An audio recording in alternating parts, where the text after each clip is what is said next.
शेतकरी मित्रांनो नमस्कार. तर आपण आज आहोत जी बाग आता सध्या एक 15 ते 20 दिवसामध्ये खाली व्हायला आहे अशा बागेमध्ये आपण आहोत. तर विषय असा येतोय की भरपूर शेतकरी मित्रांचे एक अंदाज रेट वाढतील का कमी होतील यासाठी कॉल येत आहेत. कारण आज मार्केटमध्ये अशी अवस्था आहे, व्यापारी लाईनमध्ये आणि जे काही माल आपल्या देशामधून बाहेर देशामध्ये जात होता किंवा आपल्या जवळपासच्याच लोकल मार्केटला माल खाली होत होता, तर त्या मार्केटमध्ये आवक वाढल्यामुळं ती आवक देखील कशानं वाढली तर बुवा पहिल्या शेतकऱ्याने बाग धरली, त्याला विचारून त्याने सांगितलं की बाबा दुष्काळ आहे. मग त्याला विचारून दुसऱ्या शेतकऱ्याने पण बाग धरली व मला अडचण नको म्हणून. आणि यामध्ये तिसऱ्याचा काहीच रोल नसताना त्यानं देखील ह्या दोघांनी धरली म्हणून मी पण धरतो.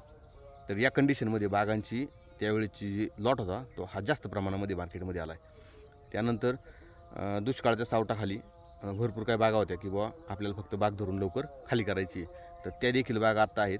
त्या बागांना देखील काही भागामध्ये तेलाचा अटॅक हा जास्त आहे. आणि हे आत्ता मध्ये जो पाऊस झाला 2-3 दिवस लागून राहिला त्या झडीमुळं मार्केटमध्ये जे काही तेल्या बागेवरती आला, यामुळे बाकीच्या फळांना धोका होऊ नये म्हणून तेलाचे देखील फळं आणि बाकीचे देखील फळं ही त्यामध्ये त्यांनी काढून मार्केटला आणायला सुरुवात केलेली आहे. मग त्यामुळं आवक वाढल्यामुळं व्यापाऱ्यांनी मालाचे रेट थोडे कमी केलेत. आणि जागेवरचे व्यापारी काय करतात तर आम्हाला 150 ग्रॅमचं फळ पाहिजे, 200 ग्रॅमचं फळ आम्हाला नको आहे, वरून डिमांड नाही आहे. त्यानंतर दुसरी गोष्ट महत्त्वाची म्हणजे 100 ग्रॅममध्ये आपल्याला माल द्यायचा नाही आहे शेतकरी मित्रांनो. कारण आपल्या बागेचा माल तुम्ही कंडिशन पाहू शकता, 100, 150, 200 जे फळ 100 ग्रॅमचं असतं ते पिकलेलं नसते. काल आम्ही एका शेतकरी मित्राकडे गेलो, त्यांचा अनुभव पाहून तुम्हाला हा व्हिडिओ बनवत आहे. तर बुवा आपला माल कोणत्या स्टेजला आहे आणि आपण कसा विकला पाहिजे याच्यावरती भरपूर. आपल्या झाडावरती माल जर मापात असेल तर साधारणतः तुम्ही 150 ग्रॅमचा सौदा 100% करू शकता. आणि झाडावरती माल जर तुमचा अतिरिक्त असेल, जास्त ओव्हरलोड बाग असेल, तर तुम्ही 100 ग्रॅम करू शकता. कारण 100 ग्रॅमचं फळ देखील तुमचं कच्चं नाही पिकलं असतं, माल साईज घेत नाही, मालाची आकारमान कमी राहतं. त्यामुळे सांगतोय काय, काल आमची एक चूक झाली, तशी चूक तुम्ही करू नका. कारण व्यापाऱ्यानं माल सांगितला 100 ग्रॅमपासून पुढे आम्ही घेणार आहोत आणि टोटल माल हा 150 ग्रॅमपासून पुढे नेला 140, 160 असा. आणि त्याला सांगितलं, त्याने एका शब्दामध्ये अटकून ठेवलं की बा आम्ही 100 ग्रॅमचा माल पिकलेला असेल तर नेणार, कच्चा नेणार नाही. मग आपल्या बागेमध्ये चट्टा आहे, राऊंड थ्रिप्स आहे, त्यानंतर तुमचं उष्णतेला नेट टाकलं नसेल तर तो चट्टा आहे, असं काही प्रमाणामध्ये आपल्या बागेमध्ये जास्त दिसतंय. त्यानुसार आपल्या बागेचा सौदा आपण केला पाहिजे. कारण आपण बसतो किंवा आमच्या बागेमध्ये चट्टा होता जास्ती, मग आम्हाला चट्टा जाईन. काहींचं म्हणणं असतं आमच्या बागेमध्ये माल कमी आहे मग सरलॉट जाईन.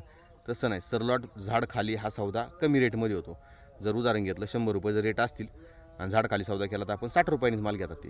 त्यामुळं जसा माल आलेला आहे बागेवरती त्या हिशोबाने जर माल 200 प्लस पुढं समजा 600-700 ग्रॅमपर्यंत साईज असेल तर साधारणतः 150 ग्रॅमपर्यंत आपण सौदा देऊ शकतो. त्यानंतर जो उरलेला माल आहे त्याची साईज होती, त्या साईजनंतर आपण त्याचा देखील सौदा आपण त्याच रेंजमध्ये करू शकतो, नाही तर आपण मार्केट दाखवू शकतो त्याला. परंतु काय होतं आहे, गडबडीमुळं लोकांचा अनुभव कमी, 4-2 जण शेजारी पाजारी सांगले असतात देऊन टाक गडबड झाली मालाची. मग त्यामुळं आपल्याला एक 10 ते 20 रुपये आपल्या सौद्यामध्ये आपल्याला तोटा होऊ शकतो. मार्केट रेट कमी नाहीत, मार्केट रेट हे फक्त 20 रुपयांनी कमी झाले ते, परंतु मधली एजंट यांनी 20 रुपयांनी मार्केट कमी केलं.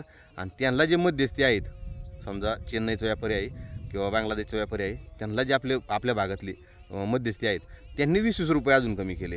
म्हणजे 40 रुपयांनी व्यापार म्हणजे लाईनी कमी झालेली आहे. म्हणजे टोटल माल 20 रुपयांनी कमी झाला आणि मार्केटनुसार 160-170 रुपये लेवल होती, ती आज राहिलेली नाही, 30 ते 35 रुपये लेवल आहे. 130-135 रुपये आत्ता मार्केट चालू आहे. पण त्यामध्ये सुद्धा मार्केटला राहूनसुद्धा लोक 100, 110, 105 या रेंजमध्येच माल मागतात. त्यामुळे शेतकरी मित्रांनी घाबरून जातात. एक 10 ते 15 ज्या बागेला टाईम आहे ती बाग थांबवा, ज्या बाग उतरायला आल्या त्याच बागा द्या, पूर्ण कलरमध्ये असतील, पूर्ण शेडमध्ये असतील तरच बाग द्या. कारण 100% याच्यामध्ये आपला तोटा आहे. व्यापारी जर बोलवले तर व्यापारी येऊन सांगून जातात आम्ही हा माल नेऊ, कच्चा माल नेणार नाही, 100 ग्रॅमचा पुढचा नेऊ. त्यात आपला तोटा होतोय, रेटमध्ये पण होतोय आणि मालामध्ये पण होतोय. गेल्या वर्षी असंच झालं, म्हणून हा खास व्हिडिओ बनवला आहे. ज्यांच्या बागामध्ये ज्यांची बाग उतरायला आले त्यांनी आपल्या बागेची परिस्थिती पहा, सनबर्निंगचा चट्टा आहे का, थ्रिप्स आहे का, राऊंड थ्रिप्स आहे का, आपल्याला कशा पद्धतीने व्यवहार करायचा बागेचा, त्यानुसार आपलं डिसिजन घ्या. कारण भरपूर प्रमाणामध्ये ह्या चुका झाल्यामुळं आपल्याला साधारणतः एका बागेमध्ये समजा 3 टन माल निघू द्या, 5 टन निघू द्या, 10 टन निघू द्या, प्रत्येक टनामागं 10 ते 20 रुपयाचा फरक जरी पडला आपल्याला, तरी 10 ते 20 हजार रुपये, 30 हजार रुपये, 40 हजार रुपये जसा टन वाढन तसं आपल्याला एक 10 ते 15 किंवा 20 हजार रुपयाचा तोटा आपल्याला होऊ शकतो, जसा रेट होईल त्याप्रमाणे. त्यामुळं घाबरून न जाता आपल्या मालाला रेट 100% राहतील. कारण इथून पुढच्या लॉटमध्ये माल कमी आहे. आणि गणपती देखील आपण मागच्या वर्षी गणपतीच्या हिशोबाने आपण प्लॅनिंग केलं, तर यावर्षी देखील तसंच आहे. तरी देखील बागा मागं आहेत भरपूर. त्यामुळं बागेची साईज, क्वालिटी आणि वजनावरती लक्ष ठेवून आपण काम करा. 100% आपल्याला रेट भेटतील. नाही रेट भेटले तर साईजवर काम करा. 100% क्वालिटी आणि चकाकीला आजही मार्केटमध्ये किंमत आहे. जास्त माल ओव्हरलोड घेण्यापेक्षा, बागा ट्रेसमध्ये जाऊन 1 वर्ष खाली जाण्यापेक्षा 100% तुम्ही बागेमध्ये क्वालिटीला रेफरन्स द्या. माल कमी ठेवा. आपल्याला 20 किलो 10 किलो इतकाच माल पाहिजे. आपल्याला कॅरेट 2 कॅरेटचा माल आपल्याला घ्यायचा नाही बागेवरती. माल कमी ठेवा आणि क्वालिटी उच्च गुणवत्ता द्या, कमी रेटमध्ये द्या आणि ऑर्गॅनिकचा डोसचा जास्तीत जास्त वापर करा आणि मग तुमची बाग मार्केटला आणा. 100% बागेला किंमत आहे. धन्यवाद.